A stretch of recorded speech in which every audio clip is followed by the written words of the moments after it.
Dear students, welcome back to my YouTube channel. और आज का हमारा वीडियो है जिसमें हम व्याकरण का एक नया टॉपिक पढ़ने जा रहे हैं। और टॉपिक क्या है? टॉपिक है रस। तो अगर आपने चैनल को सब्सक्राइब नहीं किया है तो चैनल को सब्सक्राइब कर लीजिए, वीडियो को पूरी देखना, वीडियो को लाइक करना और वीडियो को दोस्तों के साथ शेयर ज़रूर करना। तो आज का हमारा टॉपिक जो है वो है रस। देखिए बच्चों, व्याकरण का जो पेपर आपके बोर्ड एग्ज़ाम में आएगा उसमें आपको इस पर बेस 2 मार्क्स के क्वेश्चन आने वाला है। 2 मार्क्स के क्वेश्चन के लिए आपको ऑप्शन दिया जाएगा। तो इस क्वेश्चन में क्या होता है, इस क्वेश्चन में आपको दोहा या पंक्तियाँ दी जाती हैं जिसमें से आपको पहचानना होता है कि ये दोहा या पंक्ति कौन से रस की है। आपको आइडेंटिफाई करना होता है कि ये कौन से रस की पंक्ति है। तो आज हम क्या करेंगे, आज हम यही सीखने जा रहे हैं इस वीडियो के माध्यम से। तो सबसे पहले हमें ये जानना है कि रस जो है, रस ये है क्या, रस को हम कैसे पहचान सकते हैं। तो इसके पहचानने के लिए सबसे पहले तो हम रस क्या है, इसकी परिभाषा, इसकी मीनिंग को जानेंगे। इसका मतलब क्या होता है, रस ये है क्या। तो अगर हम सामान्य भाषा में कहें तो रस का अर्थ होता है आनंद। सामान्य भाषा में कहा जाए तो रस क्या है? रस साहित्यिक आनंद है। साहित्य एवं काव्य की आत्मा ही रस है। आचार्य विश्वनाथ जी ने कहा है कि रस कोई जूस नहीं है जिसे हम पी लें या जिसको पिया जा सके। ये कोई पीने वाली चीज़ नहीं है, ये दिखाई देने वाली चीज़ नहीं है। ये क्या है? ये महसूस करने वाली चीज़ है। रस जो है साहित्य के भाव से उत्पन्न आनंद है। काव्य शास्त्र के अनुसार काव्य पढ़ने में हमें मज़ा आना चाहिए। कोई भी काव्य पढ़ें, दोहा पढ़ें, उनको पढ़ने में जो आनंद आता है, जो मज़ा आता है, वही हमारा रस है। मतलब हम पढ़ रहे हैं तो हमें पढ़ने में भी क्या होना चाहिए? मज़ा आना चाहिए, हमें आनंद मिलना चाहिए। और अगर हम कुछ सुन रहे हैं तो उससे सुनने में भी क्या होना चाहिए? मज़ा आना चाहिए, आनंद मिलना चाहिए। जब हमें मज़ा आता है, आनंद मिलता है, लेकिन हम उसे बोल नहीं पाते कि किस तरह का आनंद हमें मिल रहा है, किस तरह का मज़ा हम ले रहे हैं, हम उसे सिर्फ महसूस कर सकते हैं, हम उसे एक्सप्रेस नहीं कर सकते। तो उसे क्या है, हम क्या कहेंगे? उसे रस कहते हैं। किसी भी पंक्ति, दोहा या काव्य पढ़ने को या पढ़ते समय हमें जो आनंद प्राप्त होता है, जो मज़ा आता है, वही क्या है? रस है। क्या है? रस काव्य की आत्मा है। रस के बिना हम किसी भी काव्य की कल्पना ही नहीं कर सकते। तो अब ये रस जो है, रस ये आया कहाँ से? सबसे पहले रस का प्रयोग किसने किया, ये हम देखेंगे। रस का सार्वजनिक विवेचन सबसे पहले किसने किया था? भरत मुनि ने अपने नाट्य शास्त्र में इसका प्रयोग किया था। भरत मुनि ने जो नाट्य शास्त्र लिखा था, उस नाट्य शास्त्र में उन्होंने ये रस के बारे में हमें बताया था। तो हमें जो है नाट्य शास्त्र के माध्यम से ही ये पता चला कि रस भी होते हैं। और नाट्य शास्त्र के माध्यम से उन्होंने एक सूत्र प्रस्तुत किया। जो सूत्र उन्होंने प्रस्तुत किया, देखिए सूत्र क्या था? विभावानुभाव व्यभिचारी संयोगाद्रस निष्पत्ति। अर्थात इसका मतलब क्या होता है? यहाँ पर देखिए रस के 3 तत्वों को प्राथमिकता दी गई है। पहले विभाव, अनुभाव, व्यभिचारी या संचारी भाव। तो यहाँ पर 3 तत्वों को प्राथमिकता दी गई थी, विभाव, अनुभाव तथा संचारी भाव। तो यहाँ पर एक भाव छूट रहा था, वो कौन सा था? स्थायी भाव। तो स्थायी भाव को कौन लेकर आया? अभिनव गुप्त जी ने। जो ये एक भाव छूट रहा था, स्थायी भाव, तो वो स्थायी भाव को अभिनव गुप्त जी लेकर आए। तो उन्होंने बताया कि स्थायी भाव जब विभाव, अनुभाव तथा संचारी भाव से परिपक्व होकर देखने, सुनने या पढ़ने वाले के मन को आनंदित करता है, तब रस की निष्पत्ति होती है, यानी रस उत्पन्न होता है, रस हमें मिलता है। स्थायी भाव जब इन तीनों भावों के सहयोग से विभाव, अनुभाव तथा संचारी भाव के सहयोग पाता है, तब रस की उत्पत्ति होती है। देखिए ये स्थायी भाव क्या है? स्थायी भाव अर्थात जो टिका हुआ है वह भाव अर्थात स्थायी भाव। स्थायी भाव ये हमारे अंदर ही होते हैं, ये सुषुप्त अवस्था में होते हैं। स्थायी भाव अर्थात वो फीलिंग्स जो हमारे अंदर हमेशा रहती है, लेकिन समय आने पर क्या होती है, जागृत होती है। जैसे कुछ बात हम सुनते हैं, कोई दुख की बात हम सुनते हैं तो हम रोने लगते हैं। जब हम अच्छी खबर मिलती है तो हम क्या होते हैं, खुश होते हैं। ये सब हमारे अंदर पहले से ही मौजूद हैं। ये फीलिंग्स जो हमारे अंदर मौजूद रहती हैं पर समय आने पर बाहर आती हैं, यही क्या है, हमारे स्थायी भाव हैं। सिचुएशन आती है, वैसे जैसे सिचुएशन होती है हम वैसे ही रिएक्ट करते हैं, वैसे ही हम महसूस करते हैं। तो ये क्या है, हमारे स्थायी भाव हैं। अब देखिए, अब हम देखेंगे रस के 4 अंग। हमने आपको पहले ही बताया रस के 4 अंग, 3 तो नाट्यशास्त्र में हमें पता चल चुके थे, लेकिन स्थायी भाव एक छूट रहा था जिसे अभिनव गुप्त जी लेकर आए। तो इस प्रकार रस के 4 अंग हो गए हैं। सबसे पहला है स्थायी भाव, दूसरा विभाव, अनुभाव और चौथा हो गया हमारा संचारी भाव। स्थायी भाव भी हमने आपको एक्सप्लेन करके बता दिया है कि ऐसे भाव जो हृदय में सुषुप्त अवस्था में होते हैं, वे जन्मजात होते हैं, संस्कार रूप में होते हैं, लेकिन जैसे ही उनको अवसर मिलता है, जैसी सिचुएशन वो पाते हैं, वैसे ही वो जागृत हो जाते हैं। तो ये मूल स्थायी भाव कितने हैं, 9 हैं, और कुल स्थायी भाव कितने हैं, 11 हैं।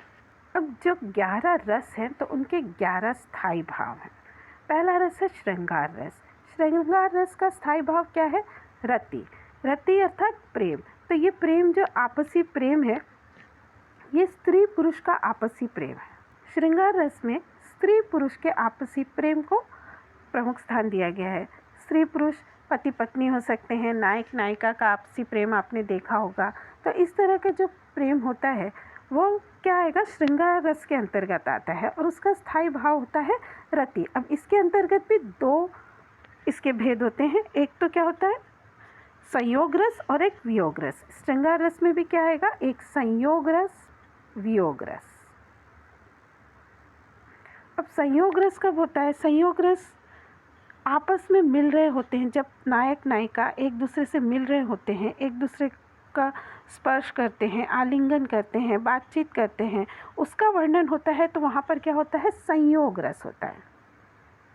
और वियोग रस कब होता है, वियोग रस वहाँ पर प्रेम तो होता है, जहाँ पर नायक नायिका के परस्पर प्रेम की बात होती है, लेकिन वे मिल नहीं पा रहे होते हैं। तो वहाँ पर क्या होता है, वियोग रस होता है। वे दोनों मिल नहीं पाते हैं, तो वहाँ पर वियोग रस होता है। अब हम देखेंगे हास्य रस। हास्य रस का स्थायी भाव क्या है, हास। इसमें देखिए, किसी किसी की वाणी तोतली होती है, वो तोतली वाणी में बोलता है, तब आपको हंसी आ जाती है। किसी तरह के वो लोग हाव भाव दिखाते हैं, किसी के हाव भाव देखकर हम में हंसी आ जाती है। तरह तरह के वो लोग चेहरे बनाते हैं। इस तरीके से कोई अजीब सी वेशभूषा पहन लेता है, उसका जो ड्रेस है उसको देखकर हम क्या करते हैं, हंसने लगते हैं। फनी फेसेस को देखकर हंसने लगते हैं। तो ये किसके अंतर्गत आता है, हास्य रस के अंतर्गत आते हैं, और इसका स्थायी होता है हास। अब देखेंगे हम करुण रस का स्थायी भाव क्या है, शोक। शोक में क्या, जो प्रिय है, आपको जो प्रिय है, आप जिससे बहुत प्रेम करते हैं, वो बिछड़ गया है, वो बहुत दूर चला गया है, उसको कुछ हानि हो रही है, उसको कष्ट पहुंच रहा है। और इसमें ज़्यादातर क्या होता है, किसी प्रिय व्यक्ति के मृत्यु का जब समाचार आपको प्राप्त होता है या आप उसकी मृत्यु देखते हैं, तो आपको करुण रस यानी आपको शोक होता है। आगे हम देखेंगे वीर रस। वीर रस का स्थायी भाव क्या है, उत्साह। जब आप किसी पर दया करते हैं, किसी को दान देते हैं, किसी चीज़ पे आप पराक्रम करते हैं, पराक्रमी होते हैं, वीरता दिखाते हैं, विजय प्राप्त करते हैं, तो इन सब चीज़ों में क्या होता है, वीर रस होता है। कोई राजा है, राजा अपनी वीरता दिखा रहा है, वहाँ पर वीरता की व्याख्या की जा रही है। किसी पंक्ति या दोहे में शत्रु बहुत ज़्यादा बढ़ते चले आ रहे हैं और हमने उनको क्या कर दिया है, उनका विनाश कर दिया है। कहीं पर आपको अधर्म दिखाई दे रहा है और उस अधर्म पर आपने जीत प्राप्त की है।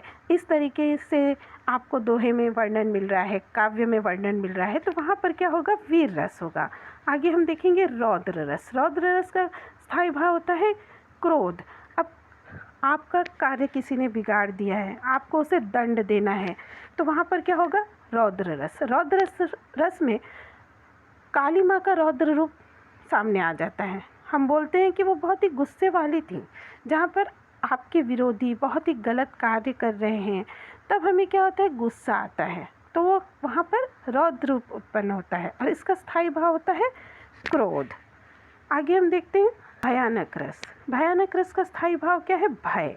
जब आप किसी भी चीज़ को देखकर भयभीत होने लगें, डर लगता है, जैसे हमने सांप देखा और हमारे अंदर डर पैदा हुआ, तो ये क्या है, भयानक रस है।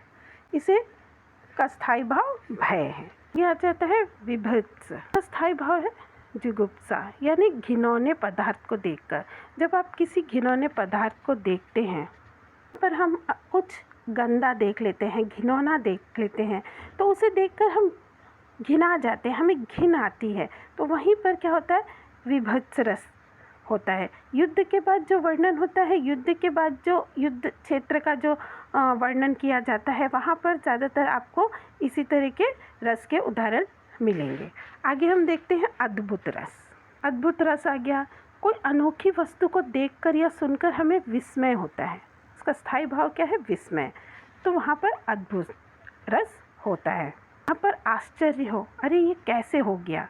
किसी भी ऐसी चीज़ को हमने देख लिया जिसे हमने कभी देखा ही नहीं है, तो हमें देखकर क्या होता है, आश्चर्य होता है। अद्भुत रस के बाद आ जाता है हमारा शांत रस, जिसका स्थायी भाव होता है निर्वेद, वैराग्य। हम सोचते हैं हम यहाँ पर रहना ही नहीं चाहते हैं, बस ईश्वर से मिलना चाहते हैं। संसार में रह रहे हैं लेकिन हमारा मन नहीं लगता सांसारिक बातों में, हमें संसार से मुक्ति चाहते हैं। हमारे अंदर कोई भी फीलिंग ही नहीं है, हम उदासीन हो गए हैं। तो इस तरीके के जब भाव आते हैं तो वो क्या होता है, शांत रस में आते हैं। शांत रस का उदाहरण होता है और इसका स्थायी भाव होता है निर्वेद। इसके बाद आता है हमारा वात्सल्य रस, स्नेह। ये स्नेह किसके प्रति होता है, संतान के प्रति या अपने से छोटे के प्रति। माँ बाप का अपने संतान के प्रति जो प्रेम है या अपने से छोटे के प्रति जो हम प्रेम करते हैं, तो वो वात्सल्य रस का उदाहरण में आता है, वात्सल्य में आता है और इसका स्थायी भाव होता है स्नेह। आगे हम बढ़ते हैं भक्ति रस की तरफ। इसका स्थायी भाव हो गया भक्ति या देवव्रति। इसमें ईश्वर की भक्ति से तात्पर्य है। जैसे मीरा ने कृष्ण के प्रति जो भक्ति रखी थी वो ईश्वर के प्रति थी, तो यही क्या है, भक्ति रस है। आगे हमारा आता है विभाव। विभाव क्या है, स्थायी भाव को जागृत करने वाले अंग या कारण को हम विभाव कहते हैं। जिन कारणों से मन में स्थित सुप्त स्थायी भाव जागृत हो जाए उन्हें विभाव कहा जाता है। अभी विभाव के भी दो अंग हैं, एक आलंबन और एक उद्दीपन। अब हम देखेंगे विभाव के अंतर्गत आलंबन विभाव को। जिस व्यक्ति या वस्तु के कारण किसी व्यक्ति में कोई स्थायी भाव जागृत हो जाए तो वह व्यक्ति या वस्तु उस भाव का आलंबन विभाव कहलाता है। जैसे रास्ते में चलते चलते आपने बड़ा सांप देख लिया तो आपके अंदर भय का स्थायी भाव जागृत हुआ, तो यहाँ पर सांप क्या है, आलंबन है। आपने सांप को देखा, आपको डर लगा, ठीक है, लेकिन सांप को डर नहीं लग रहा है ना। डर किसको लग रहा है, आपको। और किस वजह से ये डर उत्पन्न हुआ, सांप को देखकर। तो सांप क्या है, ये आलंबन विभाव है। सांप जो है हमारे डर का कारण है। हमारे जो डर हमारे अंदर पैदा हुआ है वो किस कारण उत्पन्न हुआ है, सांप के कारण, सांप को देखने के कारण। तो स्थायी भाव जागृत हुआ, तो स्थायी भाव को का कारण क्या है, आलंबन। किसी भी व्यक्ति या वस्तु के कारण, किसी व्यक्ति में कोई स्थायी भाव उत्पन्न होता है, किसी भी व्यक्ति या वस्तु के कारण, यानी यहाँ पर हमारा कारण क्या है, सांप। हमने सांप को देखा, ठीक है, तो सांप को देखने के कारण हमारे अंदर जो स्थायी भाव था वो जागृत हुआ। अब देखिए आलंबन विभाव के भी दो भेद हैं। पहला क्या है, आश्रय, सेकंड है विषय। आश्रय और विषय, इसके दो भेद हैं। तो आश्रय में आएगा जिस व्यक्ति में स्थायी भाव उत्पन्न हुआ। किस व्यक्ति में स्थायी भाव उत्पन्न हुआ, हमने सांप को देखा तो हमारे अंदर स्थायी भाव उत्पन्न हुआ है, तो हम क्या है, आश्रय। जिस व्यक्ति के कारण स्थायी भाव उत्पन्न हुआ, किसके कारण स्थायी भाव उत्पन्न हुआ था, सांप के कारण, तो सांप क्या हो गया, ये हमारा विषय हो गया। क्योंकि सांप को देखकर हमें हमारे डर लगा। तो ये सांप क्या है? ये विषय है। जिस व्यक्ति के कारण स्थायी भाव उत्पन्न हुआ वह है सांप, और सांप हमारा विषय है। आलंबन विभाव के ये दो भेद हो गए। उसके बाद हम देखेंगे विभाव, उद्दीपन विभाव। अब आ जाता है हमारा विभाव कौन सा? उद्दीपन विभाव, जो कारण स्थायी भाव को उत्तेजित या उद्दीपित करता है, यानी उत्तेजित करता है। स्थायी भाव तो हमारे मन में पैदा हो गए, लेकिन उसको और हवा देता है और बढ़ाता है, तो उन्हें उद्दीपन विभाव कहते हैं। जैसे सांप की फुंकार, सांप को देखा डर लग गया, लेकिन उसकी फुंकार को देखकर उसका और भी हमारा जो डर है वो और बढ़ गया, तो वो क्या है? उद्दीपन विभाव। और इसका स्थायी भाव भी क्या है? भय है। तो यहाँ पर सांप की फुंकार जब हमने सुनी तो हम और भयभीत हो गए, तो ये हो गया हमारा उद्दीपन विभाव। मन में आने वाले स्थायी भाव के कारण मनुष्य में क्या होता है? कुछ शारीरिक चेष्टाएं उत्पन्न हो जाती हैं। वह क्या कहलाती हैं? अनुभाव। शारीरिक चेष्टाएं जब हमारे अंदर उत्पन्न हो गई तो वो कहलाएंगे अनुभाव। जैसे सांप को देखकर बचाव के लिए ज़ोर ज़ोर से चिल्लाना। सांप को देखा, सांप को देखकर हमें डर लगा, अब डर लगने के बाद हम क्या कर रहे हैं? अपने बचाव में ज़ोर ज़ोर से चिल्ला रहे हैं। इस तरह से उसकी बाह्य चेष्टाओं से दूसरों पर प्रकट हो जाता है कि उसके मन में अमुक भाव है। जब हम ज़ोर ज़ोर से चिल्ला रहे हैं तो दूसरों को पता चल जाएगा ना कि हमारे मन में क्या है? डर है। ठीक है, तो ये क्या हो गया? हमारा अनुभाव हो गया। अब हम देखेंगे अनुभव के 4 भेद हैं। पहला तो क्या है? कायिक अनुभव। कायिक अनुभव में क्या आता है? आंगिक चेष्टाएं, कूदना, उछलना, इशारा करना। जब हम डर जाते हैं तो कूदने लगते हैं, कभी कभी उछलने लगते हैं, किसी को इशारा करते हैं, तो ये कायिक अनुभव है। सेकंड आ गया मानसिक अनुभव। मानसिक अनुभव में हर्ष, विषाद आदि भाव आ जाते हैं। थर्ड आता है आपका सात्विक अनुभव। सात्विक अनुभव में क्या होता है? कभी कभी डरने से हमारे शरीर में की गति रुक जाती है, हम सब एक जैसे खड़े हो जाते हैं, हिलना डुलना बंद कर देते हैं। कभी कभी डरने से हमें क्या होता है? स्वेद, पसीना भी आने लग जाता है। कभी डर जाते हैं तो हमारे रोए खड़े हो जाते हैं। कभी कभी क्या हो जाता है? कभी कभी तो हमारे मुंह से आवाज़ ही नहीं निकलती है, स्वाभाविक रीति से आवाज़ ना निकलना, यानी स्वर भंग हो जाना। कभी कभी हमारा शरीर कांपने लगता है, कभी चेहरे का रंग ही बदल जाता है, कभी आँखों से आंसू निकलने लगते हैं। कभी कभी होता है कि हमारे शरीर की चेतना खोकर हम शुद्ध बुद्ध खोकर बैठ जाते हैं। तो ये सब क्या है? हमारे सात्विक अनुभव में आते हैं। अब आता है आहार्य अनुभव। आहार्य अनुभव में क्या होता है? मन जो है भावों के अनुसार अलग कृतियाँ करता है। हमने सांप को देखा, हमें डर लगा, तो हम क्या करने लगे? हंसने लगे। तो ये क्या है? उसका ऑपोजिट रिएक्शन कैसा है? अलग हो गया। तो ये आहार्य अनुभव में आता है। नेक्स्ट आ जाता है हमारा संचारी भाव। संचारी भाव क्या है?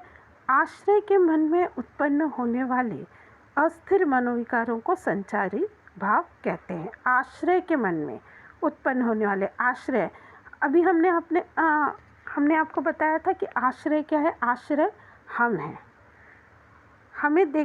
हमें सांप को देखकर डर लगा, तो आश्रय कौन है? हम हैं। तो हमारे मन में उत्पन्न होने वाले अस्थिर मनोविकारों को ही क्या कहा जाता है? संचारी भाव कहते हैं। इन्हें व्यभिचारी भाव भी कहा जाता है, और इनके द्वारा स्थायी भाव और तीव्र हो जाते हैं। हमारे मन में जो स्थायी भाव है, अब उसको और इसने तीव्र कर दिया। किसने? संचारी भाव ने। यह अपना कार्य करके तुरंत स्थायी भाव में विलीन हो जाते हैं। ये कुछ समय के लिए ही होते हैं, बस अपना कार्य किया और फिर वो संचारी भाव में विलीन हो गए। अब संचारी भाव की मुख्य रूप से 33 संख्याएं हैं।